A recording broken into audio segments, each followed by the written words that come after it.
Welcome to Catholic Mom Mindset, a daily show where you learn to walk closely with the Holy Spirit so you can live the life God is calling you to. I'm your host, Sterling Jaquith. Let us begin. Welcome. Today on episode 4, we're going to be talking about how our feelings drive our actions. So yesterday we talked about how our thoughts create our feelings. So a single thought will lead to a feeling. But today, I want to explain how our feelings drive our actions. So let's use mom guilt as an example. Here's how this often plays out. We've got two kids who are fighting. One of them hits the other. Let's say you've got a 5-year-old boy and a 3-year-old boy. And your 5-year-old boy hits the 3-year-old boy. And you have this thought, he shouldn't do that. And it leads to the feeling of anger. You feel angry when you think he shouldn't do that or he should know better. Okay? Then you yell at them. Why did you do that? Why did you hit your brother? I've taught you better than that. You go to your room right now. And he bursts into tears and he says, "Mommy, I'm so sorry." And he goes to his room. Let's assume he goes to his room in this story. And then you think, I shouldn't have yelled at him. I'm such a bad mom. Then you feel the feeling of guilt.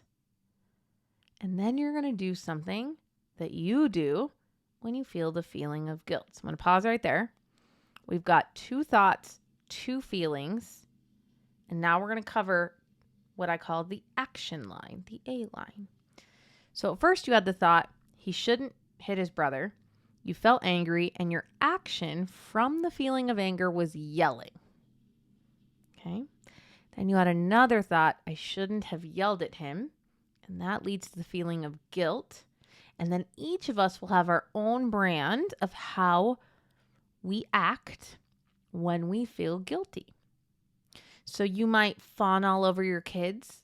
Well, mommy loves you. Let's go to the park. I'm going to bake you some cookies. Now, going to the park or baking cookies are completely fine activities, but if you're doing them from the feeling of guilt, right, your experience will be totally different. Some of you withdraw from your kids. You feel guilty, so then you go into your office or you go into your room or you sit on the couch and you start scrolling in your phone because you don't want to feel the feeling of guilt. And so guilt wells up, and then your action is to avoid the feeling of guilt and to withdraw. Some of you might eat. Some of you might drink alcohol. Some of you might shop. Some of you might scroll or buy things on Amazon. And just as our action is driven by the feeling that we have, so is our inaction. There's also a bunch of things we're not doing from a feeling. Okay, so when you have the feeling of guilt, you're probably not praying. You're probably not problem solving. You're probably not going to be very kind to yourself from the feeling of guilt. Now, you might have like a good and true holy reaction to the feeling of guilt if it is true contrition, and you might ask God to forgive you. But most of us are not doing that from mom guilt. And I'm not even sure it is a sin if we've just decided that we're bad moms.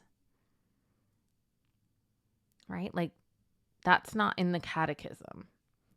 Anger, undue anger is a sin. So we can confess the sin of anger. But that's not the same thing as confessing being a bad mom. So there are things we do from feelings and then things we don't do from feelings. And again, none of these things are good or bad. We're not going to label them that. I just want you today to notice when you are feeling a certain way, what is it that you do when you feel that way? When you are full of love, how do you show up? When you are full of oneness with the Lord, which might be peace, what do you do? When you have the feeling of rejection or frustration or discouragement or despair, what are you doing? And what are you not doing? Each day, I'm going to give you just a little bit more of this puzzle that we're building of how to manage our minds and understanding that our actions are always the direct result of a feeling. Every action we take, we are taking from a feeling. Beginning to make that connection is going to help you in designing the life that you want to live on purpose. All right, mamas, you were made for greatness. God is calling you to be a saint. Let us begin. I hope you enjoyed this episode of Catholic Mom Mindset. To learn more about growing closer to the Holy Spirit, check out our free resources at madeforgreatness.co. Thank you so much for listening and have a blessed day.